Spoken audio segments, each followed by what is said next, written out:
बिस्मिल्लाहिर्रहमानिर्रहीम। आज हम पढ़ेंगे एक थ्योरम ऑर्थोगोनैलिटी के बारे में कि ऑर्थोगोनल क्या होता है। इससे पहले हमने एक लेक्चर लिया था, उसमें हमने बताया था कि ऑर्थोगोनल क्या होता है। अब एक थ्योरम है ऑर्थोगोनल के बारे में। Any orthogonal set of non zero vector in an inner product space V is a linear independent. हमने एक कोई भी ऑर्थोगोनल सेट हो नॉन जीरो एलिमेंट का इन वेक्टर स्पेस, हमने उसको लीनियरली इंडिपेंडेंट प्रूव करना है। क्योंकि लीनियरली इंडिपेंडेंट हमने पहले भी पढ़ा था कि लीनियरली इंडिपेंडेंट क्या होता है। उसका एक अपना वो होता है कि जो लीनियरली इंडिपेंडेंट उसे कहते हैं अगर हर स्केलर जो है ना वो ज़ीरो के बराबर आ जाए तो उसे लीनियरली इंडिपेंडेंट कहते हैं। तो हमने इसको प्रूव करना है। लेट हमने केस लिया है, लेट एस लिया है, एस वेक्टर में से लिया है हमने। एक वेक्टर ये सारे वेक्टर एलिमेंट है। Be an orthogonal set of a non zero vectors in V. ये हमने एक सेट लिया है वेक्टर नॉन जीरो वेक्टर में से, वेक्टर वी में से एक सारे नॉन जीरो एलिमेंट है, सारे नॉन जीरो एलिमेंट है। तो इसमें हमने एक इनर प्रोडक्ट डिफाइन किया। इसे हम क्या कहते हैं, इस सेट को ऑर्थोगोनल सेट कहेंगे कि अगर इन दोनों का अगर हम इसको इनका अगर दो एलिमेंट हम इनमें से ले ले V1 एंड V2 का डॉट प्रोडक्ट ले ले, अगर वो ज़ीरो के बराबर आ जाए या 1 के बराबर आ जाए तो इसको हम कहते हैं अगर दो डिफरेंट हो, दोनों डिफरेंट हो तो इनका अगर हम वेक्टर ले तो ज़ीरो के आ जाए, और अगर दोनों सेम हो तो उनका अगर हम डॉट प्रोडक्ट ले ले तो 1 के आ जाए, तो इसे ऑर्थोगोनल कहेंगे हम।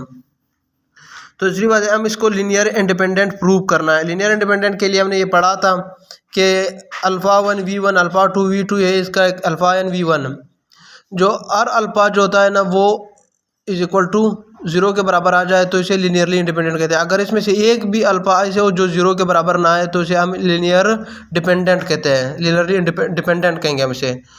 तो उसके बाद हमने इस पर किनर प्रोडक्ट डिफाइन किया, जो डॉट प्रोडक्ट हम लेंगे दो डिफरेंट एलिमेंट का तो वो ज़ीरो आ जाए।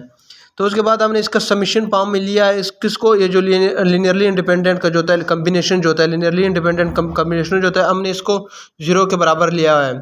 तो उसको समीशन फॉर्म में हम लिख सकते हैं अल्फ़ा 1 to n होता है और V1 to n होता है। तो इसका समीशन फॉर्म में लिखते हैं we I J.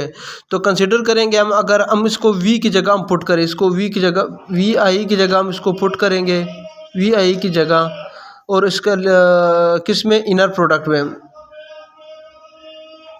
Inner product में अगर हम इस V की जगह पुट करेंगे तो फिर उसके बाद अगर हम इसका I जो होता है ना, I का अगर हम समीशन ओपन कर दें, I का I जो होता है ना वो होता है 1 से n तक का, अगर हम इसकी समीशन ओपन कर दें तो इस तरह आएगा I alpha 1 inner product V1 J V J plus alpha 2 V2 और जे इनर प्रोडक्ट में सो ऑन होता है अल्फ़ा जे वी जे और इनर प्रोडक्ट में समीशन में होता है। तो फिर उसके बाद ये आता है alpha N V J is equal to zero होता है। और इसमें हमने अभी पढ़ा था कि अगर दो डिफरेंट एलिमेंट हो तो वो ज़ीरो के बराबर होता है, और अगर दो सेम एलिमेंट हो डॉट प्रोडक्ट हम उसका ले ले तो वो 1 के बराबर होता है।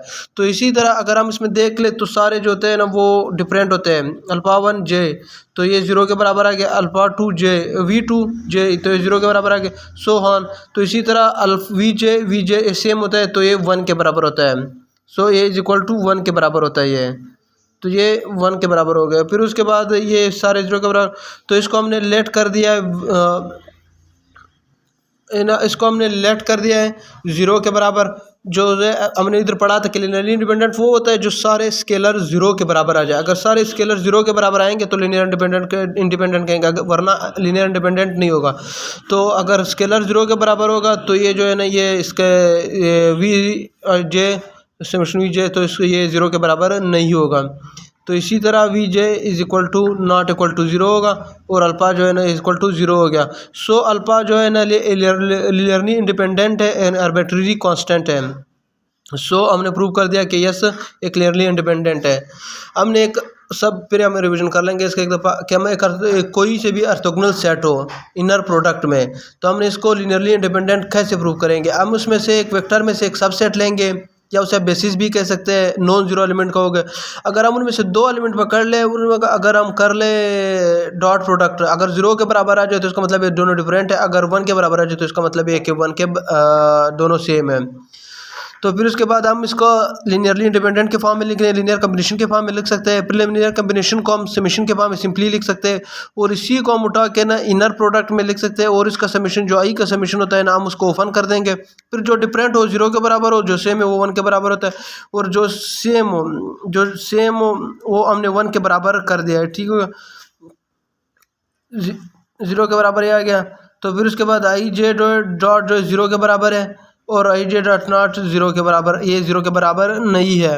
सो अल्फा जो हमारे पास है आर्बिट्रेरी कांस्टेंट है, सो हमने प्रूव कर दिया यस लीनियर इंडिपेंडेंट है।